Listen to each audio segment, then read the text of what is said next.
Beraz, udal emakume zerbitzuak 2069 kasu hartatu zitu, gehienak eraso sexistak izan ziren, jakinda ere Nafarroko gobernuak hartatzen ditula gehienak, eta jakinda kasu asko daude ez, salatu gabe, esan dezakegu egoera oso kezkagarria dela ez.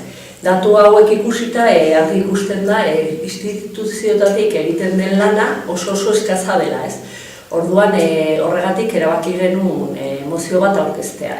Ustez, instituzio publikoek emakumeok pairatzen dugun realitatea ezin dute eskutatu, eta hori da zuzen ere aurkeztutako mozioaren helburua ez. Eraso sexista kasu guztiak publikoki salatu behar direla, noski beti biktimaren onazpenarekin, alde batetik hiritarrei realitatea helaraztea lortuko genuke, eta gero beste aldetik momentuero instituzioak eraso sexista guztiaren aurrean tolerantzia zero erakutsiko luke. Mozio hau atera zen oposizioko talde guztien babesarekin.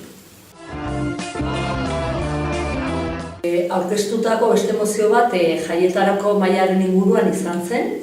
Gaur egun jaietarako mailak ez du inolako funtziorik, ez da araudirik ere, galdu du hasieran zeukan izaera, eta orain bakarrik UPNek erabiltzen du maila hau bere informazioa helarazteko.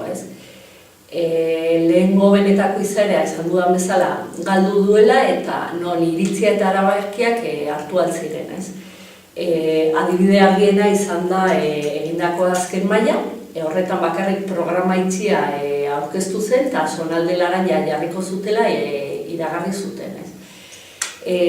Sanferminetarako mahai honek berriro bere funtzioa errekuperatu behar duela aldarrikatu dugu, eta horregatik aurkeztu genuen mozio hau.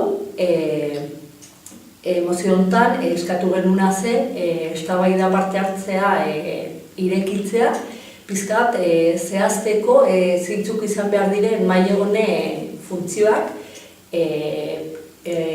parte hartzea bermatu ahal izateko. Mozio hau ere aurrera atera zen oposizioko talde guztien baimenarekin. Eta bukatzeko, UPNren jarrera gogor salatu nahi dugu. Greba egiten den bakoitzean UPNek plenora greban gertatutakoa gaitzesteko mozio bat ekartzen digu. Azken osoko bilkuran gertatu zen bezala, eta salatu nahi dugu zein den mozio honen helburua ez. Mozio hauek badute helburu zehatz bat, eta alde batetik eskutatu nahi dute zein den UPNren duen ezintasuna egoera krisi ekonomika honi aurre egiteko, eta beste aldetik saiatzen da sindikatuen lana eta langileen eskubideak kriminalizatzen eta estaltzen.